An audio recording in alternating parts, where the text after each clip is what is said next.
Sometimes the biggest changes, well, they creep up on you, almost silent. Like think about Julius Baer, huge name in Swiss banking, right? Yeah. For ages. Absolutely, a real institution. But lately, there's this wave of regulatory stuff hitting them. It feels like a charter, maybe. A quiet earthquake under that established foundation. That's a good way to put it. Yeah, we're looking at reports, official actions from regulators against them. And what we want to do in this deep dive is, peel back the layers. Go beyond just the news alert. Exactly. Understand what this really means, not just for Julius Baer, but for private banking more broadly. We want to give you the essentials, the real significance, without getting lost in the weeds. Okay, sounds good. So let's dive in. The headline grabber is this penalty, right? Yeah. Over 4 million Swiss francs. Yeah, just under $5 million US. Julius Baer's been ordered to pay that back. And this is tied to alleged failures. Anti-money laundering compliance issues. That's right. And critically, this covers a whole decade from 2009 up to 2019. Wow, 10 years. That does suggest something more than just a couple of mistakes, doesn't it? It points towards potentially systemic issues, yes. And the way FINMA, the Swiss regulator, handled it is interesting too. How so? Well, they didn't issue a standard fine. They used something called profit confiscation. Profit confiscation. Okay, what does that mean practically? It's sort of like regulatory judo. Instead of just a penalty, they target the actual profits they believe were made because of those compliance failures. Ah, okay. So they're saying, you shouldn't have made this money, so we're taking that specific money back.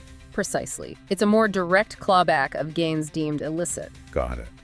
And this is the first regulatory bump in the road for them recently, is it? No, not at all. If you look back just a couple of years, 2022, the UK's FCA hit them with a pretty hefty fine. I remember that. It was around 18 million. Roughly $24 million, yeah. And that was for, and I quote, not conducting business with integrity. And Julius Baer didn't fight that one, did they? Nope. They acknowledged the findings, paid the fine. So you start to see a bit of a pattern emerging across different jurisdictions. Right. A picture of, let's say, ongoing regulatory challenges. And this is all happening while they've got new leadership trying to steady the ship, especially after that whole Cigna collapse hit their books hard. Exactly. Talk about pressure. New team, trying to clean house, dealing with the financial fallout from Cigna, and then this drops from FINMA. It really feels like a crunch time.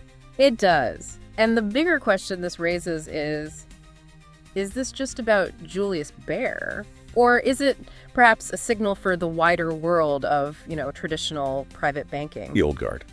The ones that maybe relied a bit more on, let's say, discretion or softer compliance in the past? Potentially.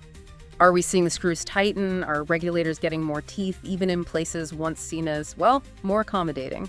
It definitely makes you think. And for you listening, especially if you operate in or follow the high net worth space, it underscores something vital, doesn't it? Absolutely. Reputation and robust compliance. They aren't optional extras anymore. It seems like regulators are proving they can and will enforce rules more strictly, even within historically opaque financial centers.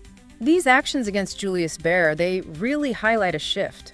Greater accountability seems to be the trend in private banking now. And that could genuinely reshape how wealth is managed globally, putting a huge emphasis back on solid, effective compliance. Couldn't agree more. It's becoming fundamental. So, wrapping up this deep dive, the key takeaway is this clear move towards accountability.